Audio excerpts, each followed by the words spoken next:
ভারতীয় জনতা মজদুর সেল যাদবপুর সাংগঠনিক জেলা এবং ভারতীয় জনতা মজদুর সেল সোনারপুর দক্ষিণ বিধানসভার 5টি মণ্ডল মিলিয়ে আজকে যে পদযাত্রা প্রোটেস্ট র্যালি হলো তার মূলত কারণ হলো, আপনারা জানেন প্রয়াত প্রাক্তন, যদিও বা আমাদের দলের বিধায়ক নয়, তাও আমি কেন নামটা বলছি, প্রয়াত প্রাক্তন বিধায়ক জীবন মুখোপাধ্যায়, শ্রদ্ধেয় জীবন মুখোপাধ্যায় প্রয়াত হয়েছেন। তার বাড়ির ঠিক সামনে 2টি পুকুর ভরাট হয়েছে।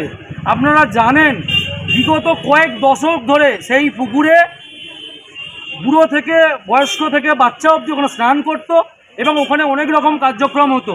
আজকে ওই তৃণমূলের জামানায় ঢিলছড়া দূরত্বে লাভলি মৈত্র, মানে এখন বর্তমান যিনি এখানকার বিধায়িকা, সেখানকার ওনার অফিস আছে, মাঝে মাঝে উনি আসেন এখানে হুটার চালিয়ে, কিন্তু তার চোখের সামনে এই দুটি পুকুর ভরাট হচ্ছে। এবং সোনারপুর যে জায়গা থেকে গঙ্গা জোয়ারের সামনে থেকে যে অটো ইউনিয়ন ছাড়া হয়, সেইখানে একটি পুরনো পুকুর সেটাকে বন্ধ করে ভরাট করা হচ্ছে। আপনারা যদি দেখেন সোনারপুর রিক্রিয়েশন ক্লাবের পাশে আরেকটি পুকুর, পুরনো পুকুর, সেটিও ঘিরে এই বর্তমান তৃণমূল কংগ্রেসের জামানায় ভর্তি করা হচ্ছে।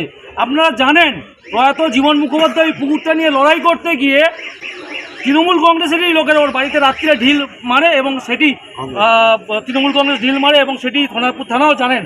আমাদের বক্তব্য হলো, যেভাবে সোনারপুর দক্ষিণ বিধানসভা থেকে যেভাবে পুকুর বুঝিয়ে অবৈধ নির্মাণ করছে, যার জন্য আপনারা দেখেছেন আনন্দপুরে 27 জনের মৃত্যু হয়েছে। ওটা ছিল একটা ওয়েট ল্যান্ড, যেভাবে ফিরদৌসী বেগম এবং নজরুল মণ্ডলের নেতৃত্বে এবং এখানকার বিধায়িকার নেতৃত্বে যেভাবে আজকে যদি এখানে কোনো রকম আগুন লাগে, কোথা থেকে জল নেবার কোনো জায়গা নেই, সব পুকুর তো ভর্তি করে দিচ্ছে। তো এই অবিলম্বে যে কটা পুকুর আছে, এই 5টা পুকুর অবিলম্বে ভারতীয় জনতা মজদুর সেল ডাক দিচ্ছে এই পুকুরগুলি বন্ধ করতে হবে। ও Sonarpur Rajpur municipality, RSM municipality যে পৌরসভা, পৌরপিতা ঘুমাচ্ছে, তাদের চোখের সামনে আজকে সব বন্ধ। তাই অবিলম্বে আমরা পুকুর বোঝানোর বিরুদ্ধে আন্দোলন করেছি এবং যতদিন না এটা বন্ধ হবে, এরপরে যদি বন্ধ না হয় আমাদের এই আন্দোলন তীব্র থেকে তীব্রতর হবে। বন্দে মাতরম, বিজেপি জিন্দাবাদ, ভারতীয় জনতা মজদুর সেল জিন্দাবাদ।